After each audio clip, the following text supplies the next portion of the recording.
A ver, déjame ver. Aquí ya estamos.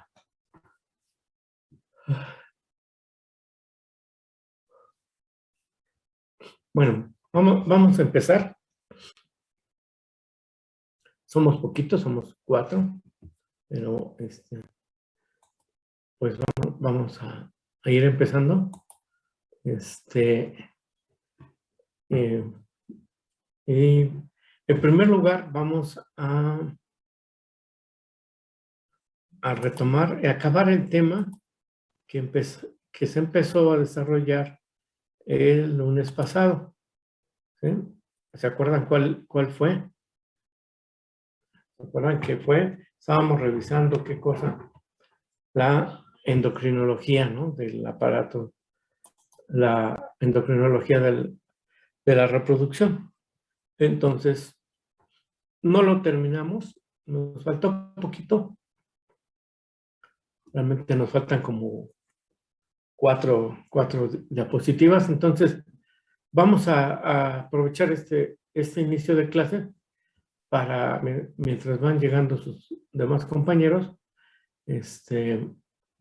empezar con este tema bueno, no empezar, terminar este tema, ¿sí? De endocrinología de la reproducción. Entonces, vamos pues. A ver. Bueno, hay dos temas que yo pienso que son fundamentales cuando uno estudia reproducción, que tiene uno que tener muy presentes, que son, en primer lugar, la anatomía del aparato reproductor, ¿verdad? Cómo está conformado el aparato reproductor.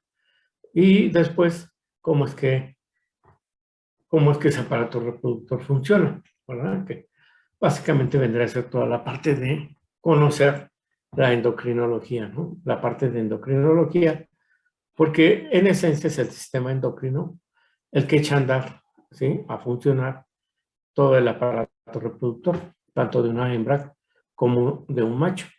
Y son los dos temas que hemos estado revisando, ¿sí?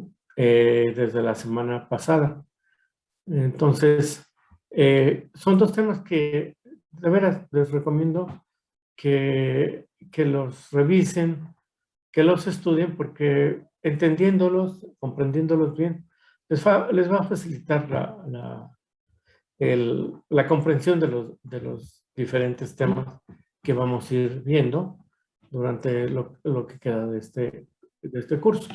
Entonces, estábamos viendo, y la pregunta el lunes pasado era cómo se regulaba la actividad reproductiva ya sea de una hembra o de un macho. Y yo les comenté que pues esta actividad se regula mediante la acción conjunta de diversos órganos, ¿sí?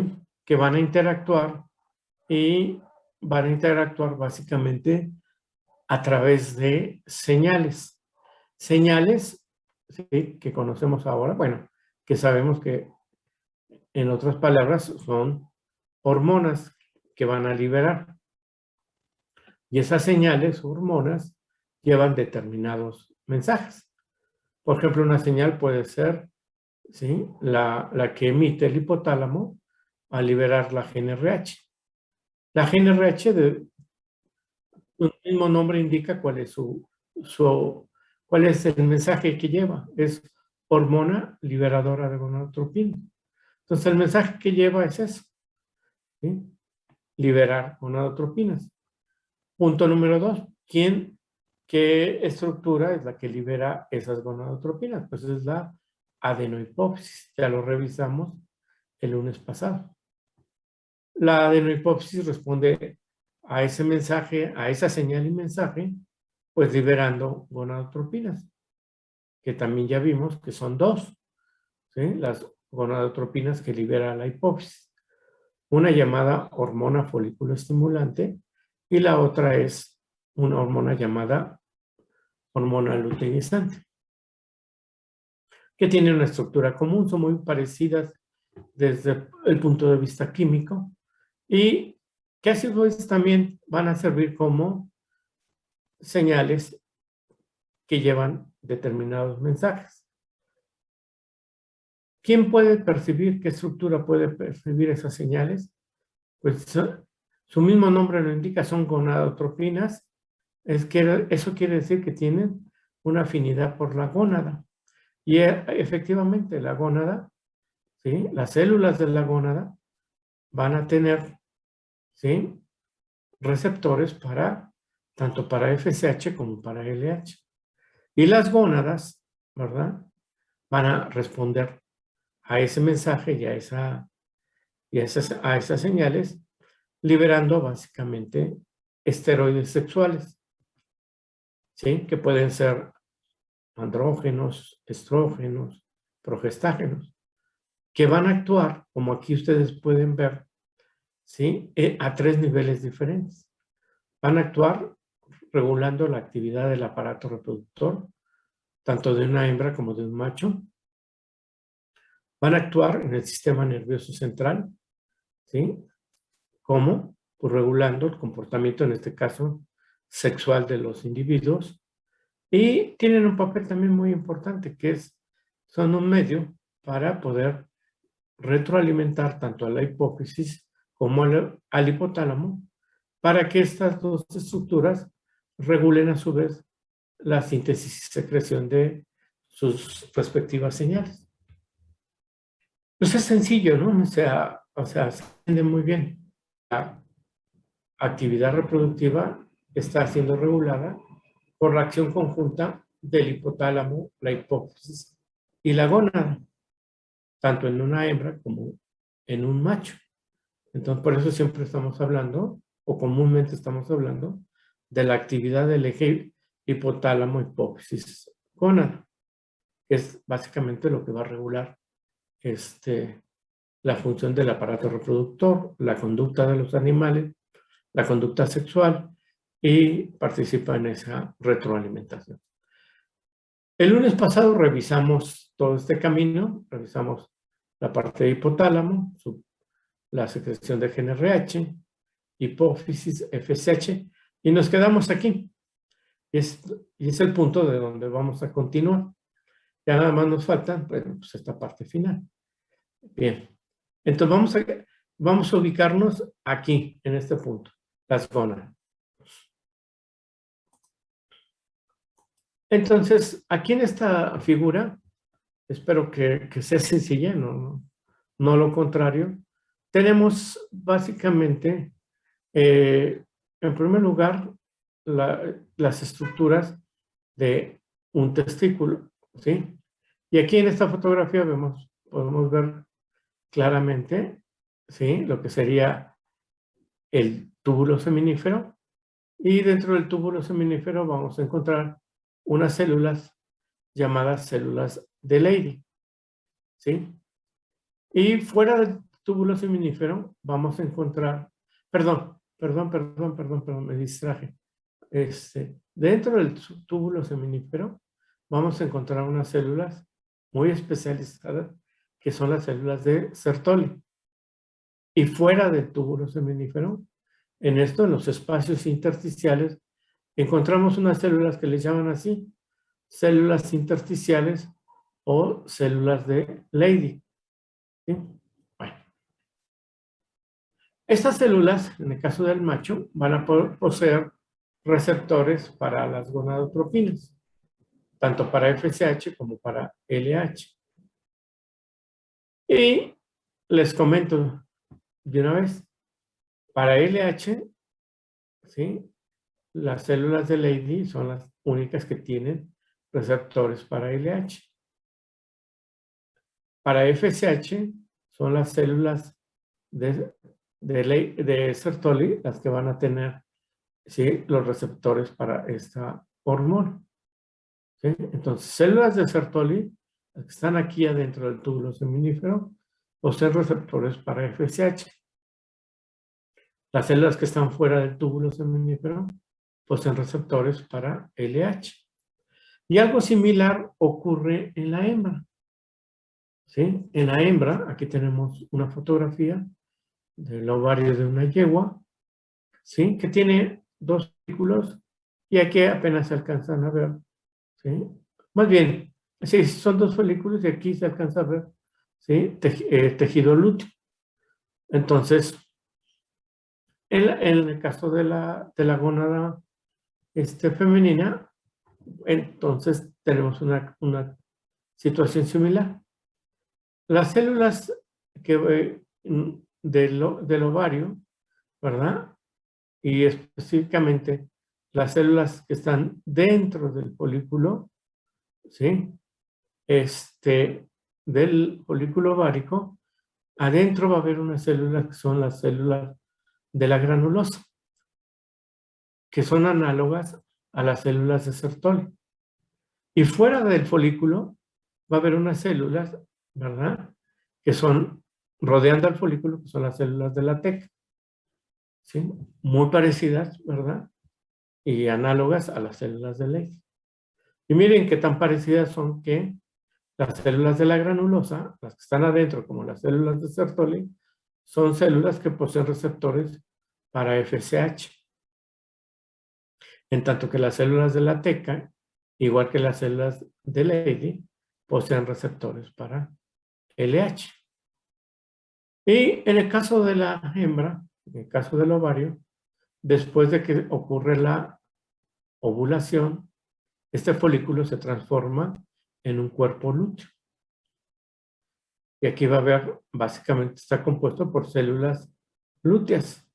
Las células lúteas tienen una característica, tienen receptores para LH.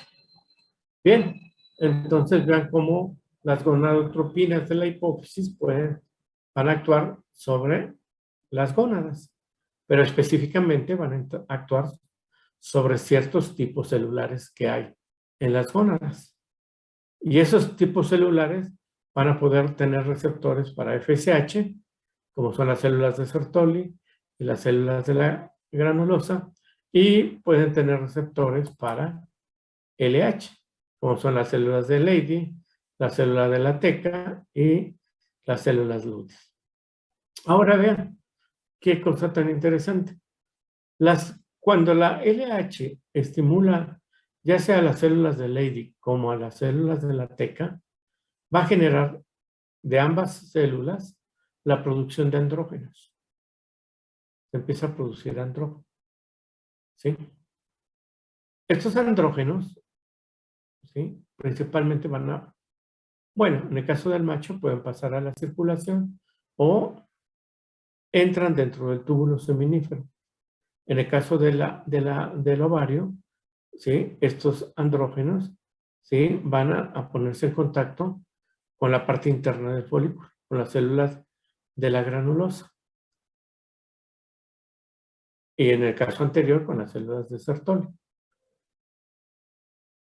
Bajo el estímulo de FSH, tanto la célula de Sertoli como la de la granulosa van a aromatizar a estos andrógenos y los van a convertir en estrógenos.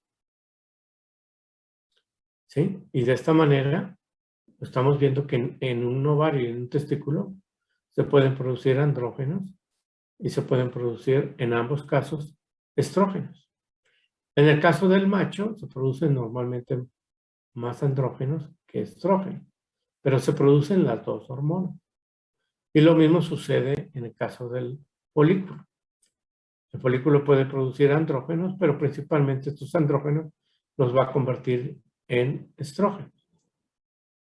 Y nos queda el otro tipo celular del cuerpo lúteo, que es la célula lútea. La célula lútea, bajo la acción de la hormona luteinizante, va a estimular la producción por estas células de progesterona. Entonces aquí tenemos los tres tipos de estrógenos esteroides sexuales: los andrógenos, los estrógenos y la progesterona. Entonces vean cuál es la acción así ya muy particular de cada una de estas dos gonadotropinas, FSH y LH. Entonces, Su función va a ser estimular la síntesis y producción de esteroides, de estos 3 tipos de esteroides: andrógenos, estrógeno y progesterona principalmente. ¿Sí? Bien, entonces, bajo el estímulo de FSH y LH, las gónadas van a producir esteroides sexuales. Esos esteroides sexuales o gonadales, como quieran llamarle, tienen 3 efectos principales que ya los hemos estado comentando. Ahorita se los voy a mencionar como, o sea, efectos generales. Ya después vamos a ir particularizando, ¿sí?, en cómo actúa cada uno de estos esteroides en cada una de las partes del aparato reproductor. Ahorita nada más me interesa que recuerden que en el aparato reproductor, ¿sí?, los esteroides que se producen en la gónada, ¿sí?, tienen un efecto. En el caso de los andrógenos, ¿verdad? Y en el caso de ¿sí?, estábamos hablando principalmente del macho, los efectos de los andrógenos están encaminados a lograr el mayor número de crías o hijos posible. O sea, van a hacer todo lo posible en el aparato reproductor para que ese animal, ¿verdad?, pueda tener el mayor número de crías. ¿Sí? En el caso de los estrógenos, ¿sí?, sus efectos principales están encaminados en la hembra a lograr la concepción. O sea, todos los efectos de los estrógenos en el aparato reproductor de una hembra, ¿sí?, se encaminan a que la hembra pueda lograr la concepción. Entonces, cuando una hembra entra en calor, en celo, ¿sí?, está bajo el efecto principalmente de estrógenos. Y esos estrógenos van a actuar en el aparato reproductor de la hembra, ¿sí?, promoviendo los cambios necesarios para que pueda ocurrir la concepción. Posteriormente, va a ocurrir la ovulación de ese folículo, y ese folículo o folículos, depende de la especie, se van a convertir en un cuerpo lúteo o en cuerpos lúteos. Y esos cuerpos lúteos van a empezar a producir progestágeno, principalmente progesterona. Y como su nombre lo indica, los efectos de estos progestágenos están encaminados a culminar, a que se pueda mantener y a culminar con la gestación. Entonces, los efectos de los esteroides sexuales están encaminados, ¿sí?, ¿a qué? A lograr una reproducción exitosa, tanto de parte del macho como de parte de la hembra. Estos son sus efectos en el aparato reproductor. Los esteroides gonadales, ahorita no los vamos a dividir, ¿sí? Nada más es que ustedes recuerden. También pueden actuar sobre el sistema nervioso central. Y actúan básicamente sobre los centros que regulan la conducta o comportamiento sexual de los animales. ¿Sí? De esta manera, por ejemplo, en una hembra va a haber periodos de receptividad sexual y periodos donde cesa esa receptividad sexual. Y aunque se acerque o esté en cercanía con uno o con varios machos, no va a aceptar, ¿sí?, el apareamiento con ellos, a menos que pase a un periodo de receptividad sexual, donde principalmente se modifica la conducta de la hembra y empieza a aceptar al macho. El caso del macho va a tener una conducta sexual muy diferente y normalmente, mientras están en una época reproductiva, ¿sí?, van a estar buscando a las hembras que estén en celo para poderse aparear con ellas. Ahora, todo esto, toda esta conducta, tanto de la hembra como del macho, está siendo regulada por la acción de los esteroides en el sistema nervioso central.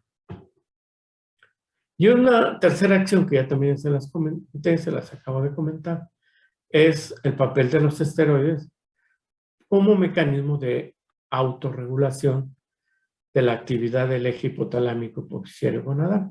Entonces los esteroides, aparte de sus dos funciones anteriores, también van a participar dentro del grupo de señales internas que hay en el organismo para regular la función tanto del hipotálamo como de la hipófisis. Y este sería el papel de esos esteroides. ¿Hasta aquí alguna pregunta?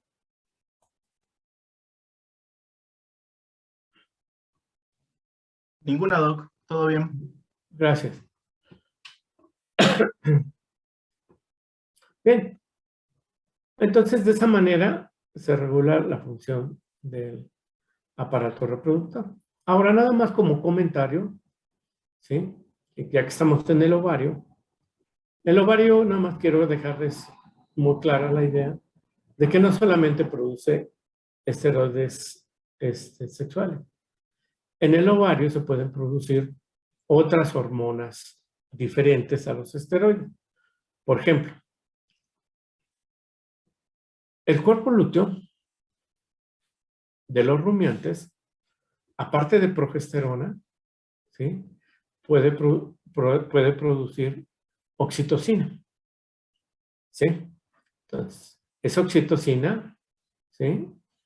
Normalmente va a participar en la inducción o la síntesis y liberación de prostaglandinas, y eso a su vez va a llevar a la destrucción del mismo cuerpo lúteo.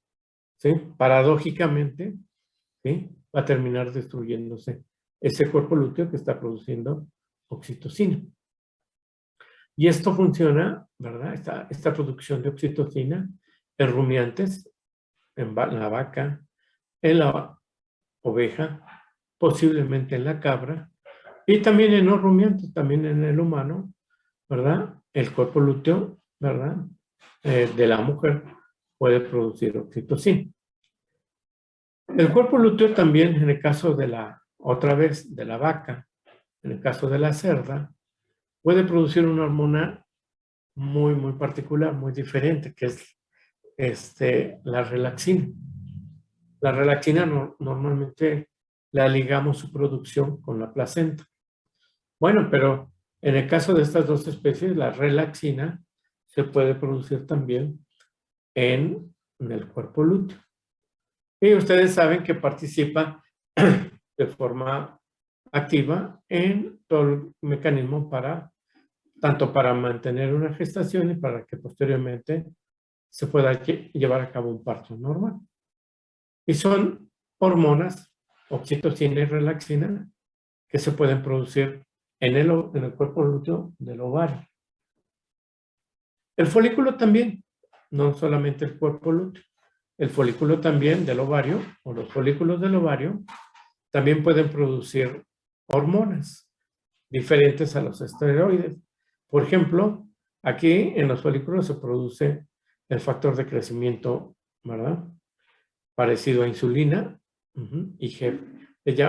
Se le llama por sus siglas IGF-1, que participa en el desarrollo folicular y también promueve la esteroidogénesis. Entonces, es una hormona, ¿verdad? Que se puede y que se está produciendo normalmente en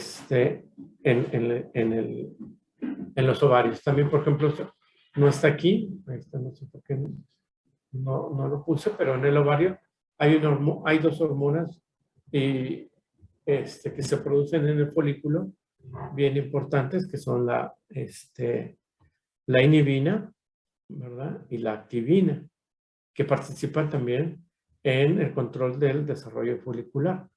Entonces, no sé por qué no lo tengo anotado, aquí lo vamos a apuntar para después añadirlo, pero la inhibina y la activina, ya sé por qué no está apuntado, porque creo que viene a continuación.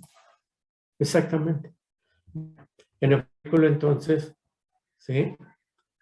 Y en el testículo se puede producir esta hormona que se llama, vamos a hablar principalmente de inhibina. La inhibina, entonces, es una hormona que estructuralmente es una glicoproteína y que puede ser producida por las células de Sertoli, en el caso del macho, o por las células de la granulosa, ¿sí? En el folículo del ovario de una hembra. Entonces, en esos dos lugares se puede producir, en las células de Sertoli o en las células de la granulosa. Esta inhibina tiene una función muy clara, muy sencilla, que no, es una función muy importante, ¿sí? Que es básicamente inhibe la secreción selectiva de FSH en la hipófisis. Entonces, esta hormona, ¿verdad? Producida, por ejemplo, en este caso, en un macho, por las células de Sertoli, ¿sí? Va a retroalimentar negativamente a nivel de la hipófisis, y específicamente a nivel de la adenohipófisis, la secreción de FSH. Por eso su nombre de inhibe. Inhibe, ¿sí? La secreción de FSH. ¿Sí? La LH no inhibe la secreción de LH. Con LH no se inhibe la producción. Entonces, en la hembra, pues aquí sería la célula de la granulosa, igual produce inhibina, retroalimenta directamente, ahorra camino, lo va al hipotálamo, porque si actuara en el hipotálamo, inhibiría la secreción de GnRH y se inhibiría la secreción tanto de FSH como de LH. Para que esto no ocurra, actúa directamente en la adenohipófisis. ¿De qué manera? Inhibiendo la secreción de FSH. ¿Sí? Y de esta manera los niveles de FSH van a disminuir. ¿Sí? Y esto lo vamos a ver con más detalle, con mucho más detalle, cuando veamos en unas clases más, unas sesiones más, desarrollo folicular. Entonces, la inhibina va a determinar, junto con los estrógenos, los índices de ovulación y el establecimiento de la dominancia folicular. Estos dos conceptos los vamos a revisar posteriormente. Ahorita nada más que quede que en el ovario o en el testículo se puede producir también esta hormona, ¿no? La inhibina, la cual actúa sobre la hipófisis, inhibiendo la secreción selectiva de FSH.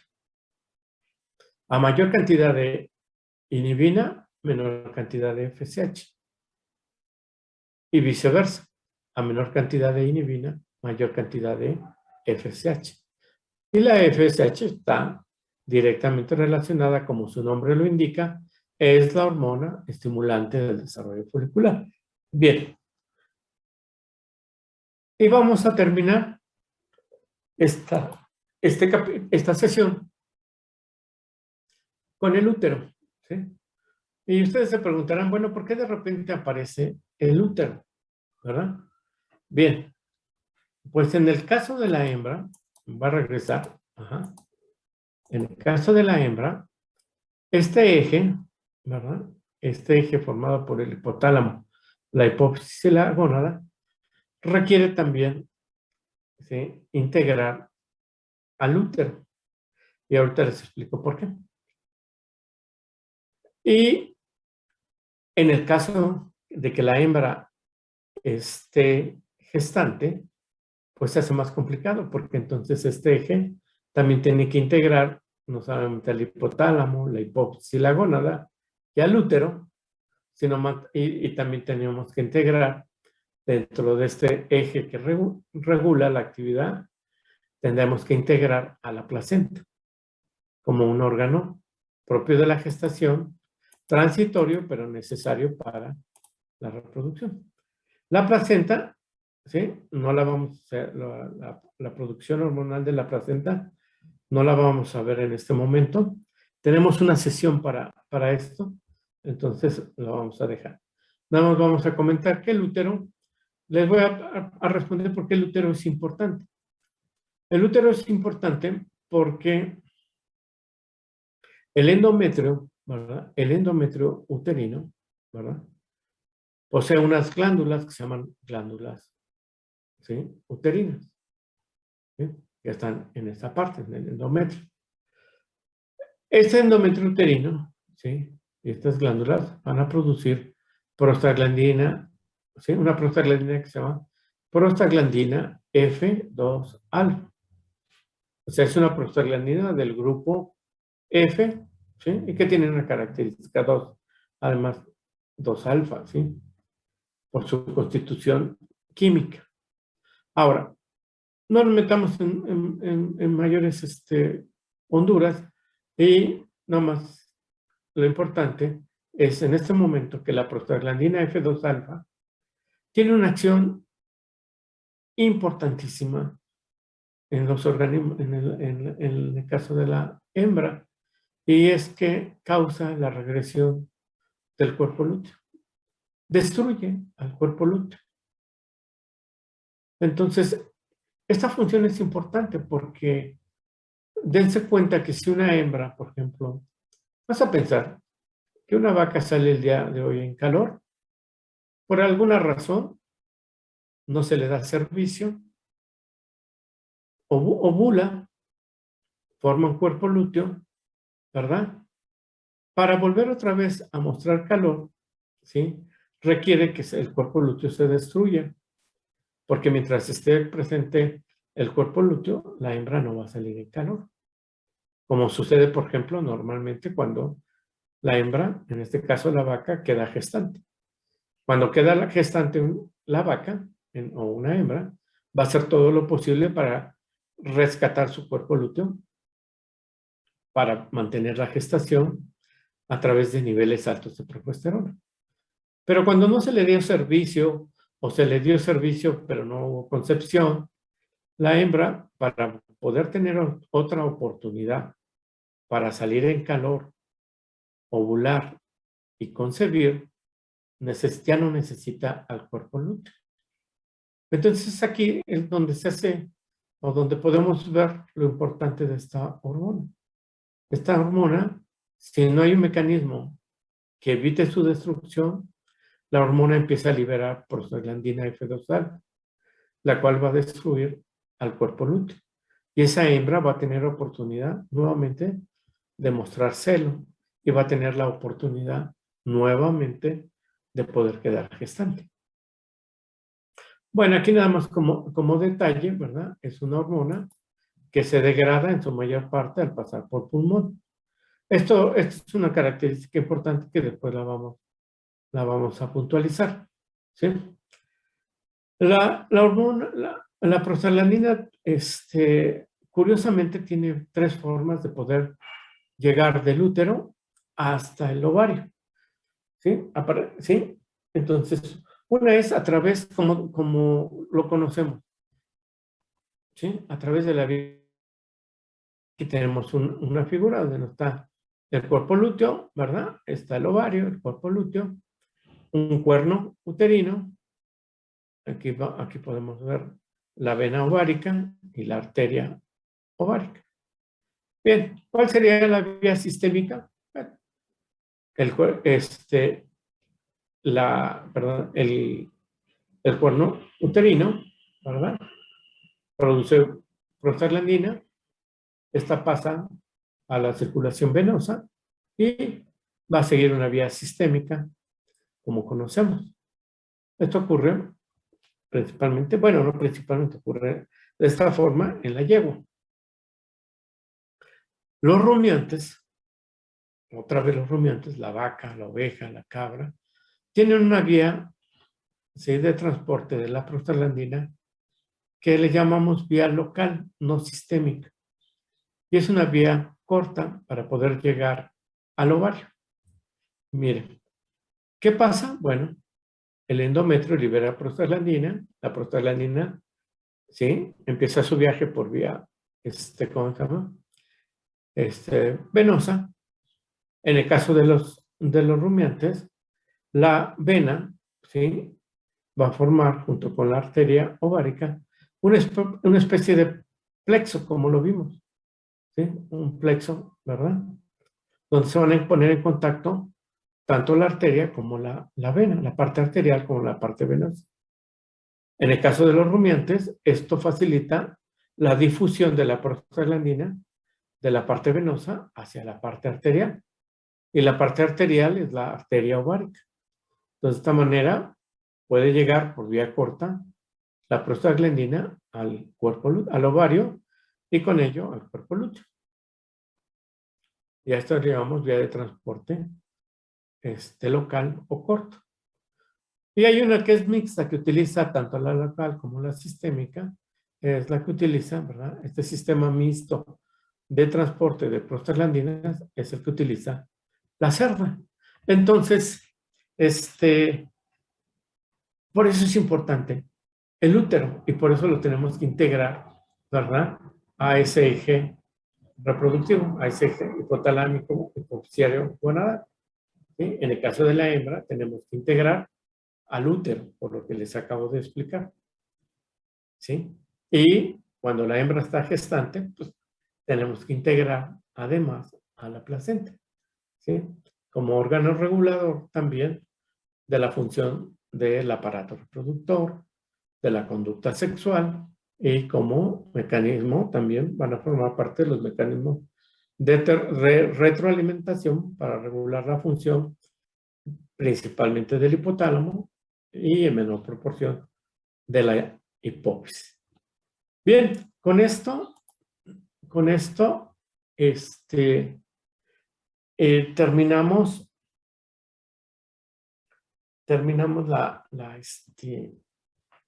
esta sesión.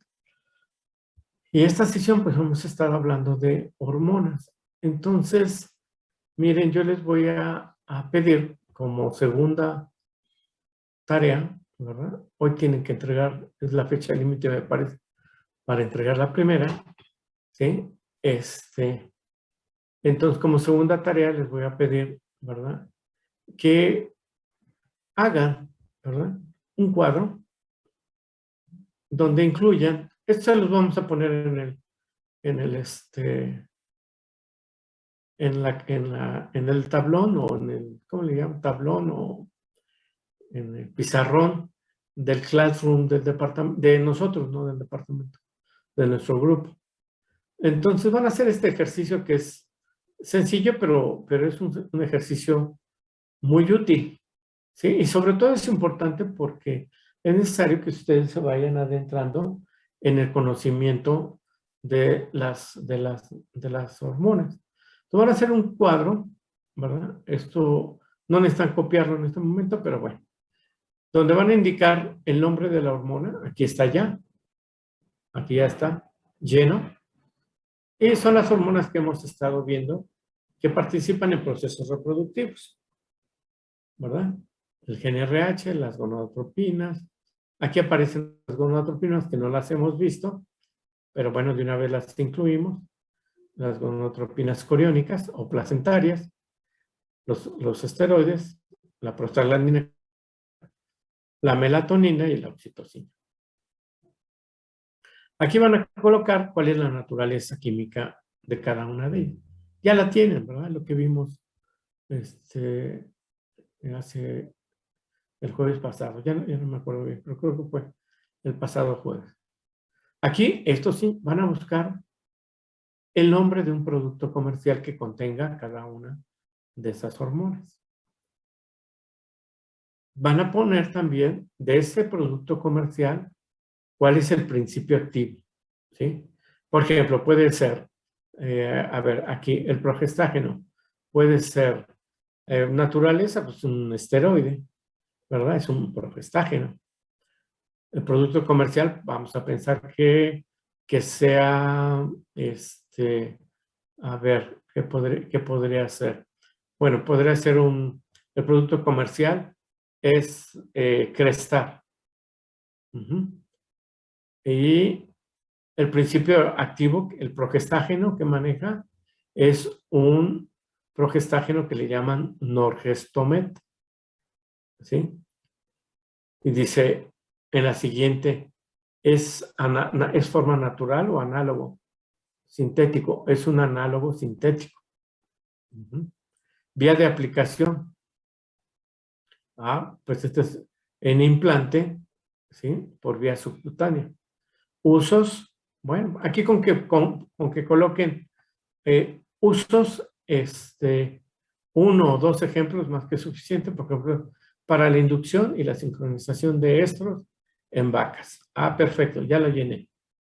Y así me voy con cada uno de ellos. ¿Queda claro? Bueno. Sí, doctor. Muy bien. Esto lo van a tener que entregar. Tiene fecha límite para enviarlo dentro de 8 días. Pero dentro de 8 días, bueno, pues estamos en fiestas patrias, no importa. No vamos a tener dentro de la semana que viene más que una sola sesión.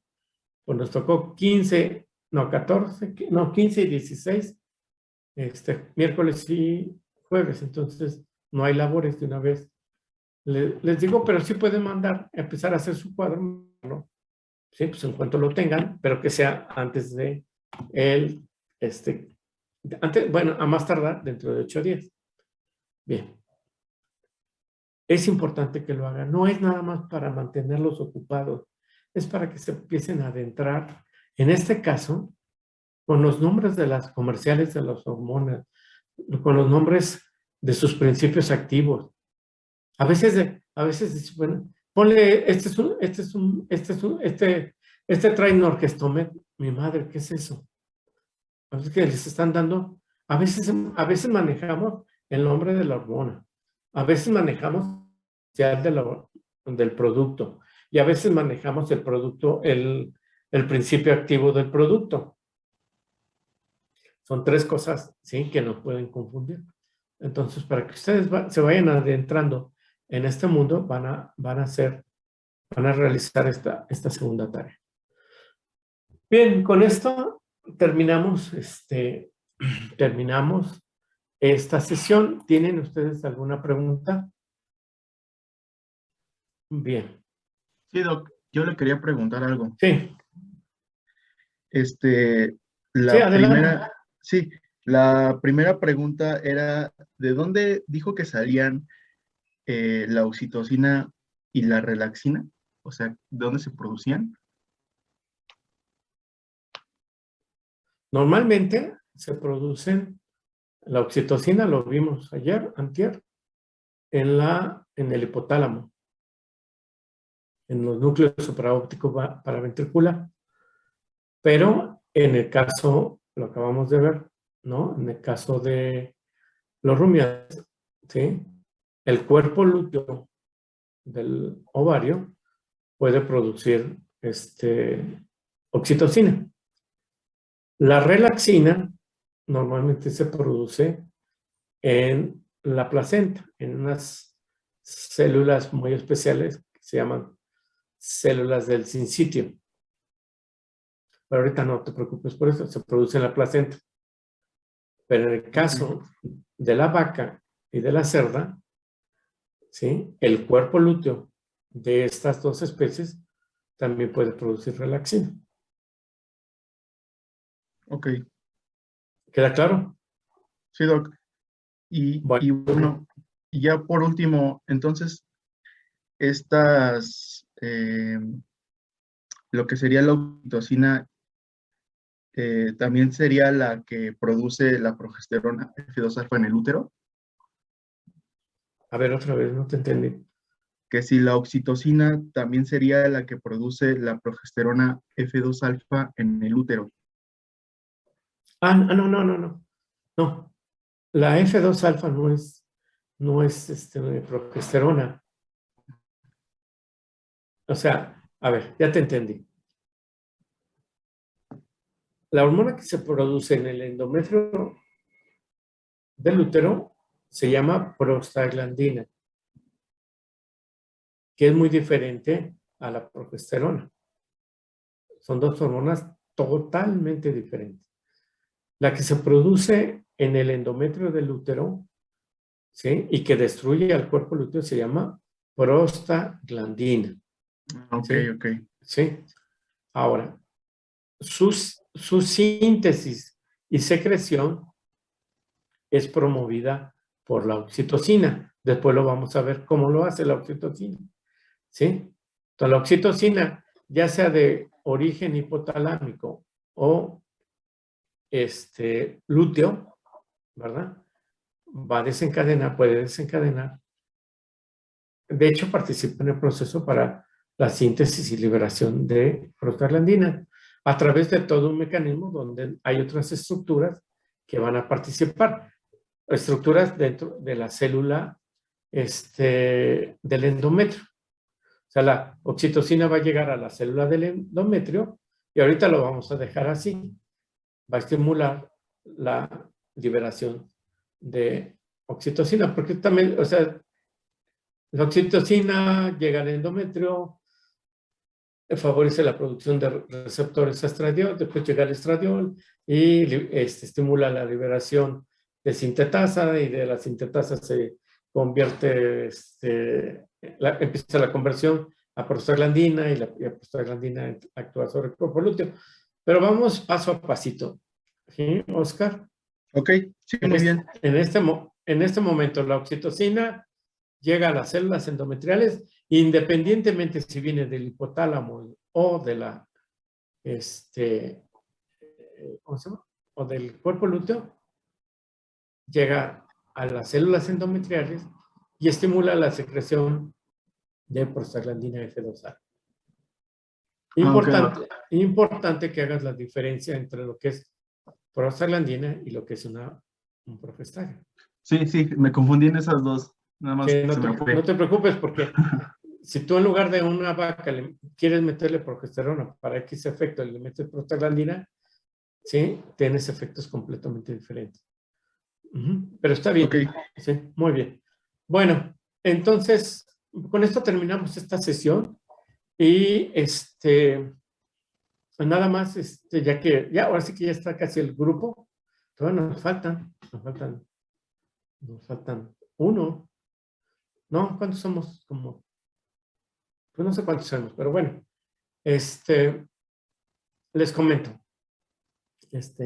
Vamos a pasar a la siguiente sesión. En el caso, y esto no sobra, ayer tuvimos este evento telúrico, ¿sí? Que a todos nos pone con los pelos de punta, pero nada más aprovechando, ¿sí? Sí, ya ven que siempre hay réplicas y todo eso, ¿sí? Y no quiero asustarlos ni nada, pero bueno, en el caso de que se diera, hoy o durante el semestre, alguna situación de alarma sísmica, lo que tenemos que hacer es retirarnos de la sesión, ¿sí? Ya después ya veríamos, si estamos cerca de acabarla, pues ya la acabamos y después seguimos. Si estamos empezando, vemos la posibilidad de volvernos a reconectar, ¿no? Entonces, nada más como aviso, ¿no? Porque no sabemos estos eventos cuando suceden, afortunadamente. Bueno, bien, entonces terminamos esta sesión, ¿sí? Y vamos a empezar ahora sí con la parte de fisiología de la reproducción. Y vamos a empezar con una sesión, ¿verdad? Que a mí me gusta, bueno, es que casi todas me gustan mucho, pero, que en lo particular, bueno, se me hace muy interesante. Y es con la que vamos a empezar la parte de fisiología de la reproducción, ¿sí? Entonces, vamos a ver el día de hoy, para empezar esta parte, ¿verdad? Lo que corresponde a la determinación y diferenciación sexual. Esto nos va a ocupar, ¿sí? Ya gastamos, pensé que iba a gastar como 15 minutos para acabar la sesión, pero no. Bueno, pero no importa, mientras vayamos entendiendo todo, y tengamos tiempo, no hay problema. Entonces, hoy vamos a empezar con determinación y diferenciación sexual. Hoy es miércoles, tenemos un poquito más de tiempo, entonces vamos a empezarla, después vamos a dar a la mitad, a las 10:30 vamos a dar un descanso de 15 minutos y después regresamos para terminar la sesión. Bien, entonces vamos a empezar, a terminar este tema, ¿sí? El título a veces confunde, porque piensa uno que es lo mismo, y no, son dos eventos diferentes. ¿Cómo se llama? Primero, ¿cómo se lleva a cabo la determinación del sexo? ¿Verdad? Y posteriormente, ¿cómo se lleva a cabo? Una vez que se determina, ¿cómo se lleva a cabo la diferenciación, en este caso, del aparato genital? Lo primero, ¿cómo un individuo va a determinar, ¿verdad?, a qué sexo pertenece? ¿Sí? Y posteriormente, dependiendo del sexo al que pertenece, ¿qué debe desarrollar? Un aparato genital propio de una hembra o de un macho. Y eso es lo que nos va a ocupar esta sesión del día de hoy. Estos son los puntos que tenemos que revisar. Son 6 puntos. Esto es lo que viene en el programa oficial, por si ustedes lo quieren tener a detalle, ahí lo pueden encontrar. Pero vamos a revisar primero una serie de conceptos, después vamos a ver lo que les comentaba, cómo se va a cabo la determinación sexual, y posteriormente, como una vez que se determina el sexo, cómo se lleva a cabo la diferenciación del aparato genital, empezando primero por las gónadas, después por el resto del aparato genital. Aquí tenemos que ver la diferenciación también del hipotálamo. Ya lo vimos, ¿verdad? Esto ya lo avanzamos. Lo acabamos de ver en la sesión pasada. Entonces, vamos a pasar directo a la parte de intersexualidad. Y aquí vamos a acabar. Para ello, ustedes pueden complementar la información que veamos aquí, ampliarla, etcétera, consultando la unidad 2 del libro de texto o viendo el video correspondiente en el aula del Departamento de Reproducción, que ojalá, ¿verdad? Ya todos ustedes, yo tengo la confianza de que ya es así, hayan, vamos a llamarles una palabra muy, muy bonita, husmeado, ¿verdad? Ahí el classroom del departamento, y hayan ya bajado, no sé si se puede bajar el libro o no, pero bueno, pues ahí lo tienen de todos modos, y visto alguno de los videos correspondientes. Y si no, pues está la invitación, ¿no? ¿Sí? Estará la invitación. Bien, entonces es lo que nos ocupa en este momento. Y entonces vamos a empezar. Vamos a empezar y vamos a comentarles, bueno, que pues uno de los eventos principales de la vida, ¿sí?, es la reproducción, así tal cual, ¿sí? Eso implica un mecanismo, bueno, algo más allá, que es la supervivencia, ¿no? Bien, la reproducción en los organismos vivos, ustedes saben que se puede llevar a cabo de diversas maneras. En términos generales, hay una reproducción, ¿sí?, que se llama reproducción no sexual o asexuada, ¿sí?, que la utilizan una gran cantidad de organismos vivos, ¿sí? Y también tenemos la parte de una reproducción que implica una reproducción sexuada, ¿verdad? Que también lo utilizan también una buena cantidad de organismos vivos, tanto plantas como animales. En el caso de nuestros animales domésticos, pues estamos hablando obviamente de que sigue una reproducción de tipo sexual, y que nuestros animales domésticos, esto genera algo que conocemos como la sexualidad, va a originar normalmente el dimorfismo sexual. El que de una especie los individuos se tengan que dividir, bueno, podemos encontrar lo que le vamos a llamar hembras y lo que le vamos a llamar machos, ¿sí? Y esto entonces genera ese dimorfismo sexual, ¿sí? Y ese dimorfismo sexual en algunas especies lo podemos ver claramente, ¿no? ¿Cuál es una hembra? ¿Cuál es el macho? Es interesante, ¿no? ¿Sí? Entonces podemos ver a veces desde lejos, desde esta es la hembra, este es el macho. Y ya pregunta uno, y bueno, ¿cómo sabe uno? No, pues mira por el tamaño, por la musculatura, por los colores, etcétera, etcétera, etcétera. Entonces, sí. Entonces, esa reproducción sexual ha provocado un dimorfismo, que es el dimorfismo sexual que ha llevado a tener, ¿verdad? Para determinada especie, para determinados individuos, organismos, ¿sí? La necesidad de generar, ¿sí? Estas dos condiciones, la de hembras y la de macho, normalmente. Bien, entonces, pues, en nuestros animales domésticos, pues esta no es la sección. Todos nuestros animales domésticos que vamos a ver durante el semestre, pues se guían a través de todos estos mecanismos. Bien, entonces, esto va a generar también, aparte de diferencias externas, ¿verdad? Lo que llamamos el fenotipo del animal, va a generar diferencias, ¿sí? Internas, entre ellas las diferencias en su aparato reproductor. El aparato reproductor propio de un macho o propio de una hembra. Bien. Este dimorfismo, el conocer qué es lo que determina que un pequeño, vamos a llamar pequeño embrión, ¿sí?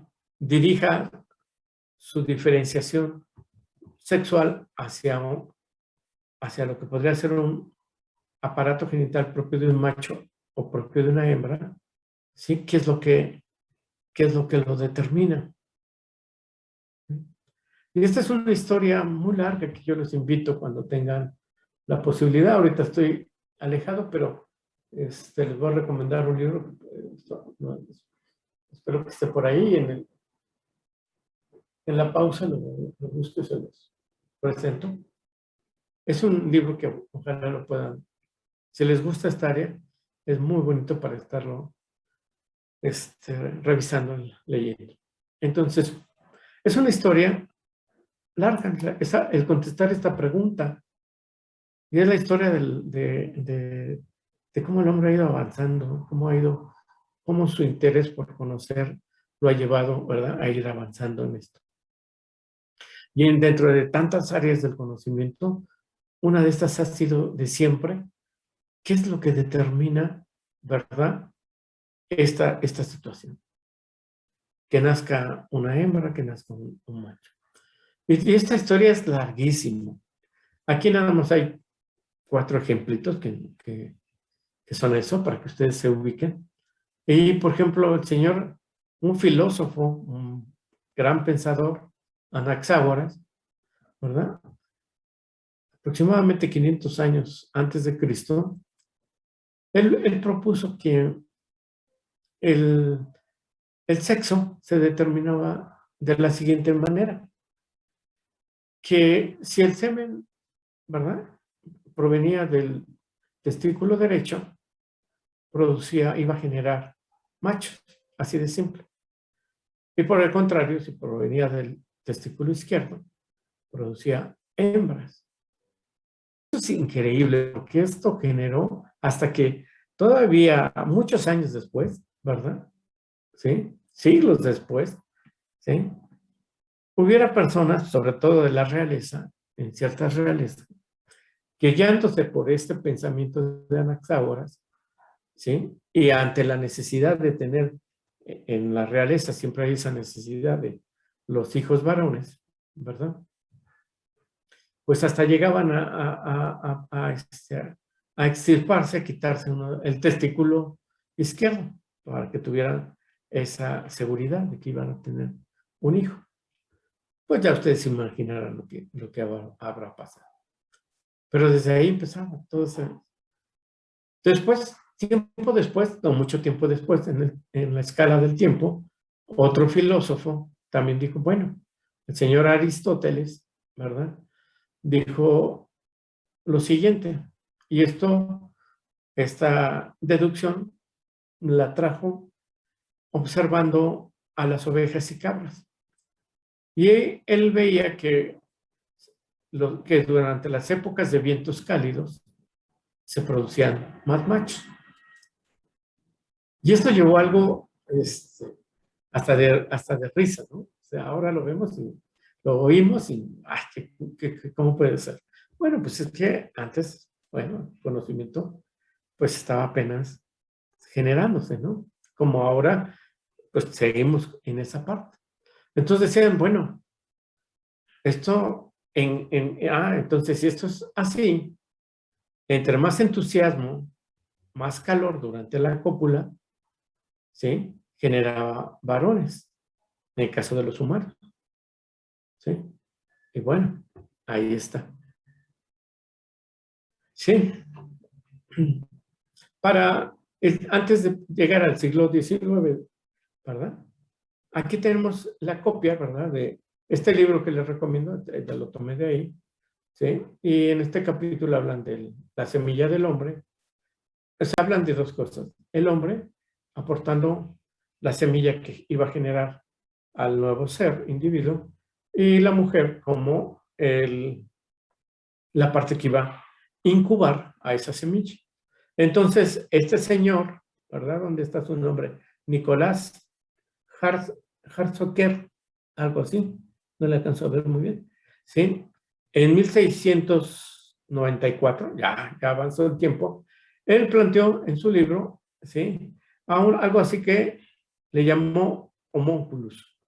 Y es que decía que en cada espermatozoide ya venía formado el individuo, ¿sí? Por eso le llamó semilla.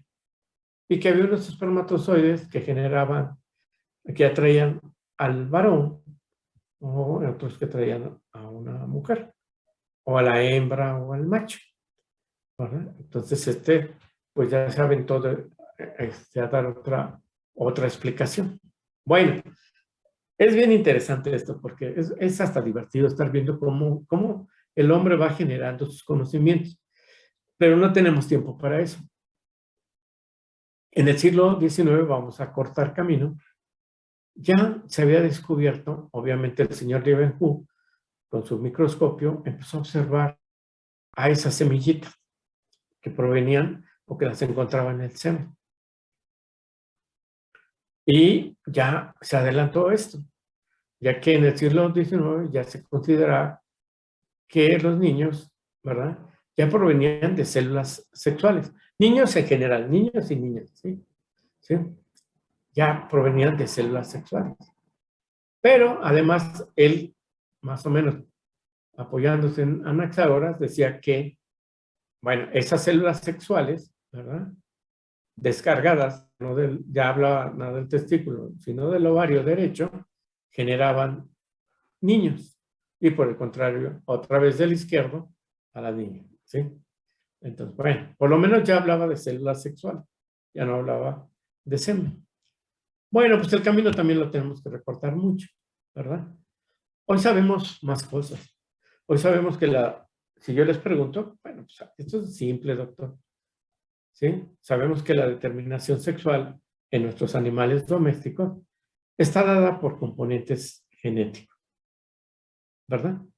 Pero antes de pasar a este punto, que quede muy claro, y me gustaría que se fueran interesando en estudiar, en leer. Estudiar es algo hermoso, y es algo que tenemos la oportunidad. Es la oportunidad como estudiantes, ¿verdad? ¿Sí? De poderlo hacer. Y hay que tomarle gusto a las cosas, ¿sí? No, estudiar no es un día antes del examen, ¿verdad? Ponerse a pensar qué voy a hacer, ¿sí?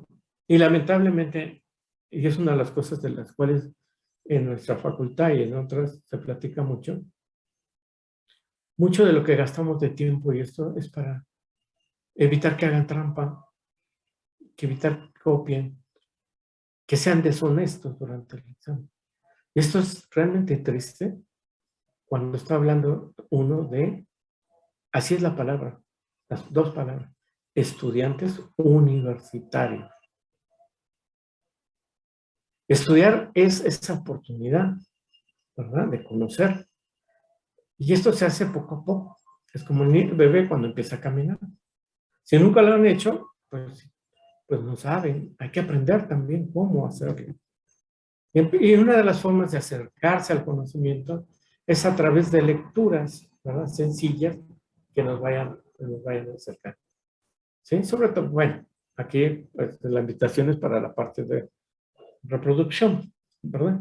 Entonces, también sabemos que hay otras determinantes sexuales que son diferentes a las de nuestros animales domésticos, que no implica componentes genéticos, que incluso es curioso, puede incluir, ¿sí?, a condiciones de temperatura, a qué temperaturas tienen, sobre todo cuando estamos hablando de huevos, de incubación. Entonces, fíjense, estamos hablando de vientos cálidos, temperatura, ¿verdad?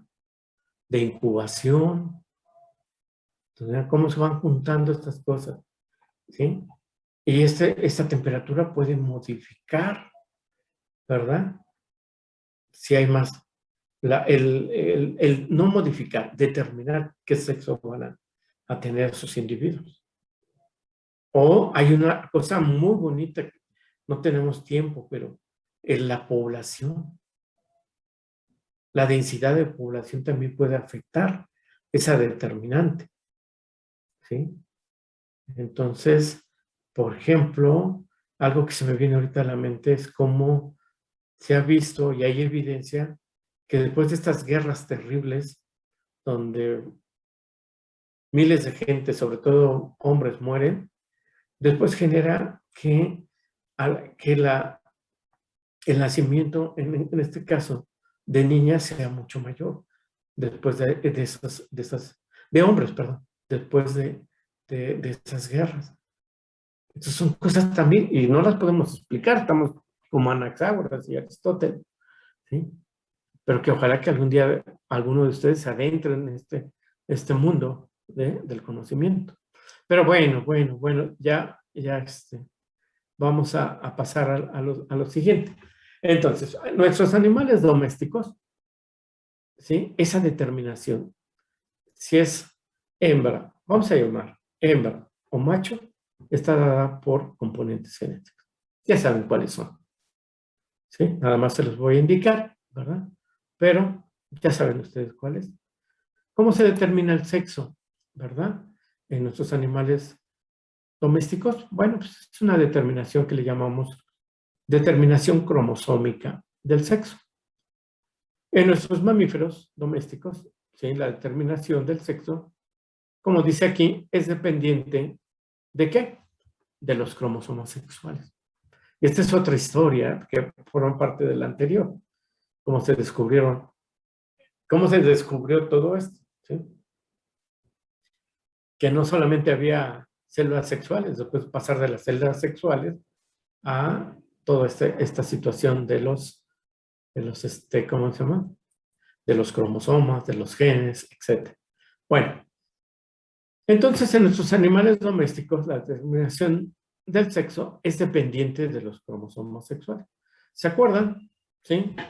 Que normalmente los cromosomas, ¿verdad?, del soma, ¿verdad?, son cromosomas que le llaman homólogos. Y siempre hay en esto un par de cromosomas que no son homólogos, ¿sí? Y esto va a generar un sistema que le llaman sistema XX-XY o heteromórfico. Entonces, ¿qué es esto? Bueno, pues que hay cromosomas, ¿sí?, en el caso de nuestros mamíferos, ¿sí?, a los cuales llamamos X, dentro de ese par diferente de cromosomas, los cuales no son homólogos, ¿verdad? Entonces, hay unos que son X y hay otros que les llamamos cromosomas, Y. Entonces, ¿sí?, cromosomas X, cromosomas Y. Y entonces origina este sistema. Sabemos que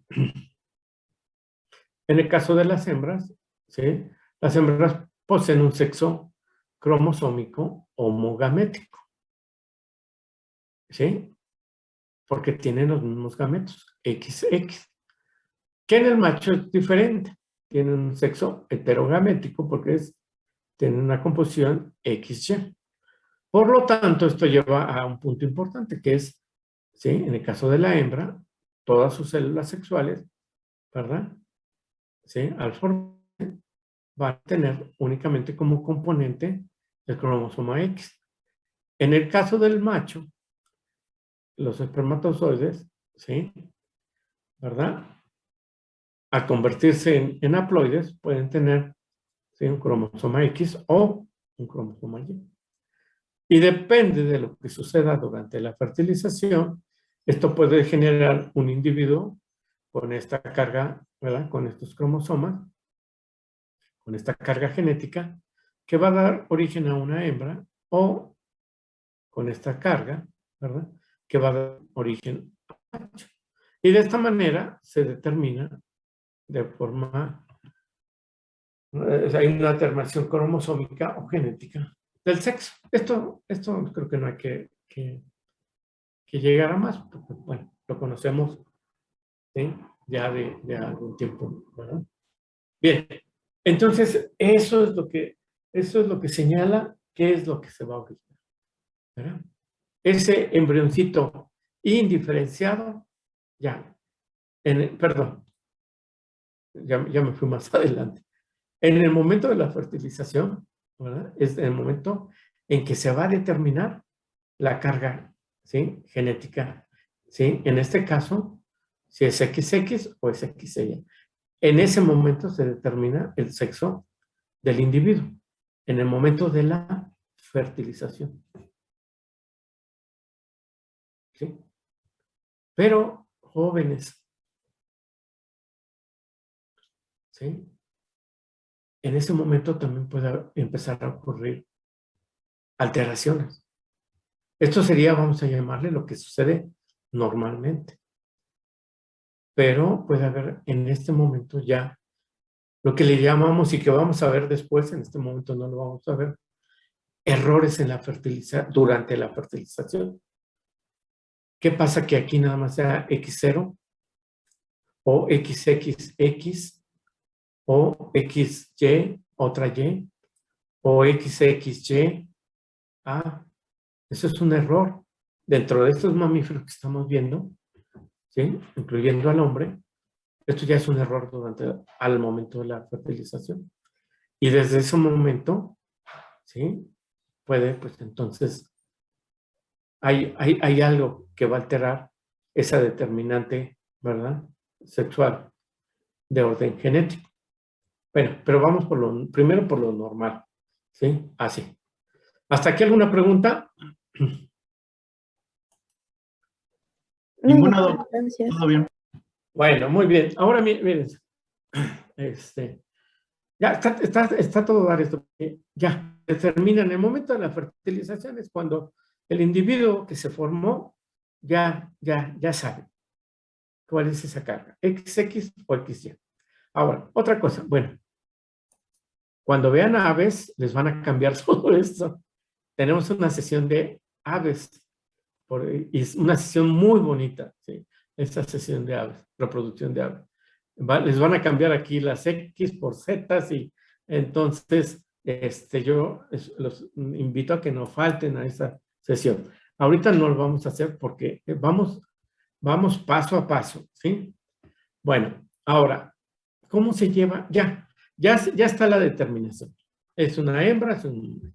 Ahora, ¿cómo se lleva a cabo, el siguiente punto, la diferenciación y en consecuencia el desarrollo del aparato reproductor?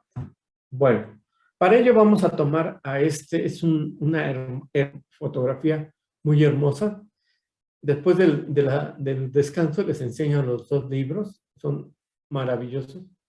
Y este es un libro de un doctor Nielsen que se dedica a la medicina, obviamente, pero dentro de sus actividades, ¿sí? Extras, se dedica a la fotografía científica.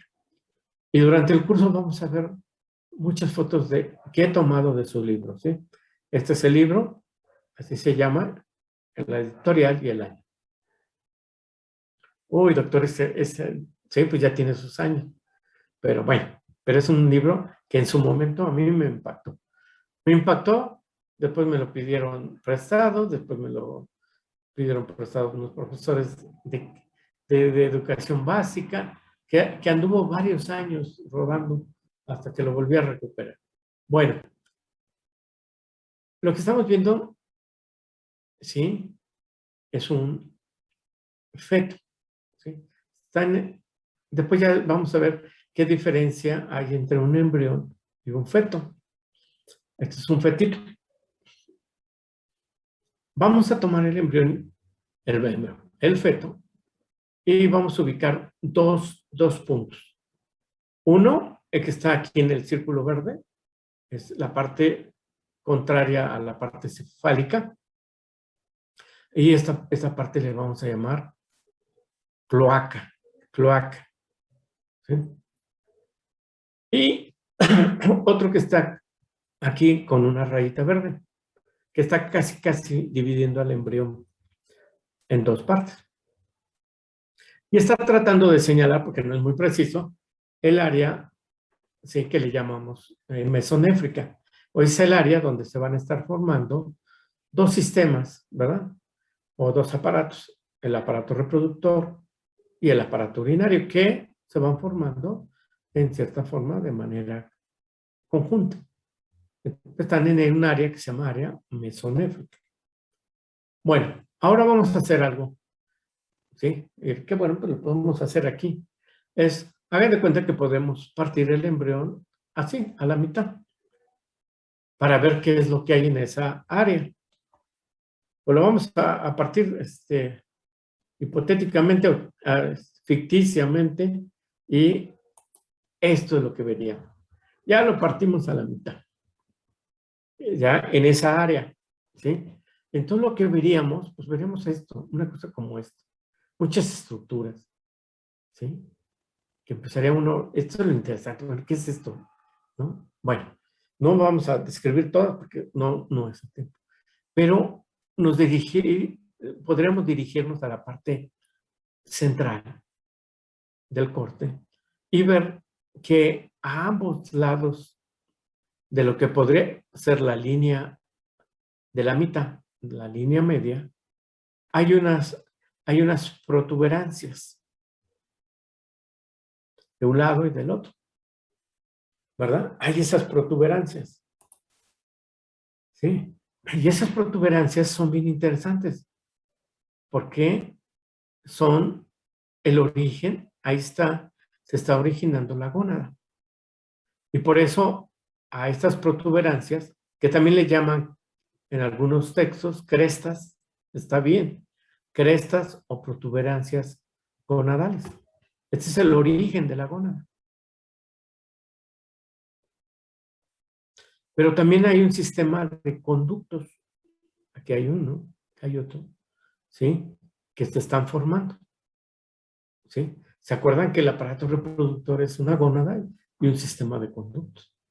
Pues también aquí podemos empezar a ver, ¿sí? Aquí en azul, pues está en azul, ¿verdad? Ese sistema de conductos. A las flechitas estas que están apareciendo, no sé si aparezcan, alguien me puede decir que aparecen unas flechas que se doblan. Sí se ven, Doc. Bueno, a esas no les hagan caso ahorita, en este momento, ¿sí? Pero sirven para indicar algo muy importante que les voy a comentar. Bueno, en este momento, esta cresta o protuberancia gonadal se está formando.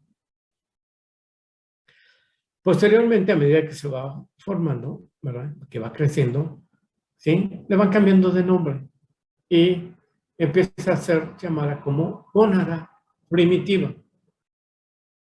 Aquí no estoy diciendo testículo primitivo, ovario primitivo. No, gónada primitiva. ¿Sí? ¿Por qué? Porque no puedo saber todavía si eso que se está formando es un testículo o un ovario. Entonces, esta gónada primitiva es una gónada aún no diferenciada o indiferenciada. Tendríamos que hacer un estudio de cariotipo para ver si es XX, XY, esas células, ese componente y inferir qué es lo que se está formando. Pero a simple vista por los componentes no lo podemos hacer. Bueno, pero hay otra característica de la gónada primitiva, muy interesante, que es, si estudiamos los componentes, ¿sí? Los componentes, tienen los componentes necesarios, células somáticas, ¿sí? Principalmente, necesarios para poderse diferenciar en un ovario o en un testículo, en cualquiera de los dos. Se ve que nada más está esperando una señal para que empiece a ocurrir esa diferenciación. Pero tiene los componentes, esa gónada primitiva necesarios para poder diferenciarse en testículo o en un ovario. Bien, ahora vamos a ver lo de las flechitas. Si ustedes hicieran un estudio de esto y digo, bueno, aquí están los precursores de las células somáticas, de esto, unos cordones sexuales, aquí qué es lo que está formando. A ver, ¿dónde están las células sexuales o las precursoras de las células sexuales? Lo que les llamaría mucho la atención es que esa gónada primitiva carece de células germinales. Bueno, ¿cuáles son las células germinales? Las células germinales son las células que van a dar origen a las células sexuales, ya sea, vamos a llamarle óvulos o espermatozoides. Pues no, esa gónada primitiva carece de células sexuales. ¿Pero están sus precursores? No, no hay precursores. Como a medida que va pasando el tiempo y se va desarrollando, van a empezar a llegar esos precursores de la célula sexual. ¿Sí? ¿Escucharon bien? Van a estar llegando, ¿sí? Esas células que originalmente se llaman células germinales. Por eso esta flecha. Esta flechita nos está indicando que las células germinales vienen de algún otro lugar y van a empezar a llevar a cabo un evento muy importante que se llama colonizar. Y van a empezar a colonizar a estas gónadas primitivas. ¿Quedó claro?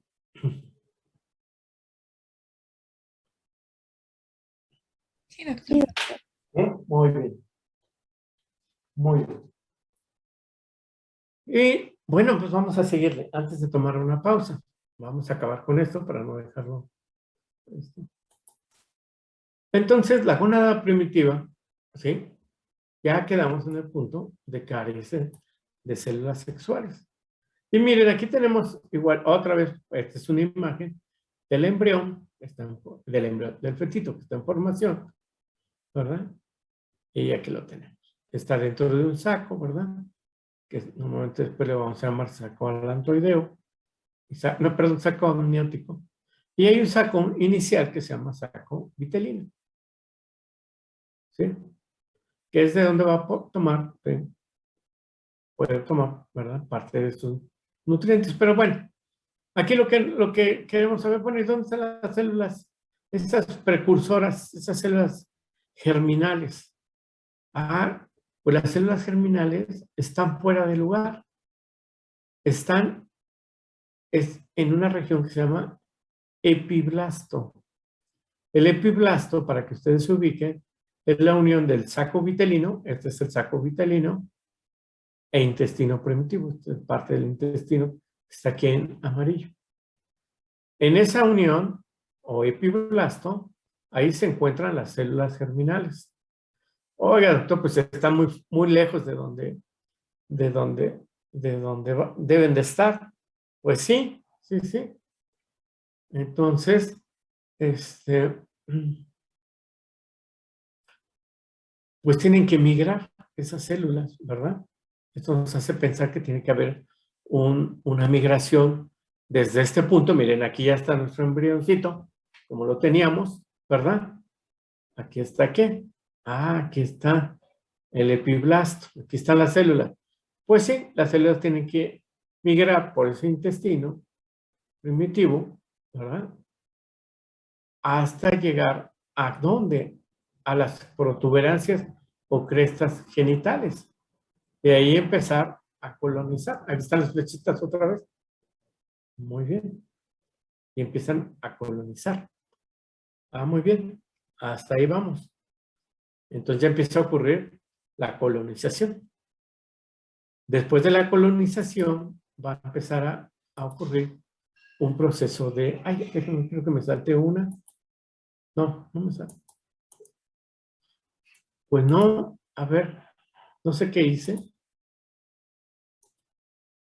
Más bien quité una. Bueno, pues a ver. Sí, sí la quité. Bueno, pero bueno, vamos a ver. Entonces estamos con las células germinales que tienen que colonizar a la gónada primitiva, ¿no? Entonces, aquí estamos, aquí. Estas células vienen migrando del epiblasto, ahí van. Al ir migrando, normalmente se van multiplicando. En la gónada primitiva, ¿verdad? Nada más tenemos células somáticas. ¿Sí? Bueno, para simplificar, células somáticas. Entonces va a empezar a haber un proceso de colonización. Y entonces vamos a generar, se empieza a generar una gónada ya no solamente con células somáticas, sino con células también germinales. También llaman primordiales. ¿Sí? Bueno. Pero aún sigue siendo una gónada indiferencial. Entonces, aquí la pregunta es, ¿qué es lo que va a provocar el cambio? Ya sabemos que es XX o XY. Entonces, ¿qué es lo que va a conducir a la formación de un ovario o a la formación de un testículo? A que las células germinales se conviertan en ovogonias, después en ovocitos y después en óvulos, y las células germinales de este lado en espermatogonias, espermatocitos y espermatozoides. Y que las células somáticas se diferencien en células de soporte. Ah, miren quién aparece aquí, células de soporte. Las acabamos de mencionar, las células de granulosa y las células de Sertoli. Unas que están dentro del túbulo seminífero y otras dentro del folículo. Y aparecen entonces otra diferenciación de las células somáticas en células secretoras. ¿Verdad? Ah, aparecen las intersticiales o de Leydig, ¿sí? Fuera del túbulo seminífero, y rodeando al folículo las de la teca. Muy bien. Entonces, ahí vamos. Ahí vamos y vamos a tomar un receso de 15 minutos para poder, ¿cómo se llama? Para continuar. Entonces, continuamos al cuarto para las 11, ¿sí? Entonces, vamos a dejar esto en paz y vamos a tomar ese receso. No se queden enfrente de la computadora. Voy a tomar algo. Bien, nos vemos en un momento. Muy bien, Doc, gracias.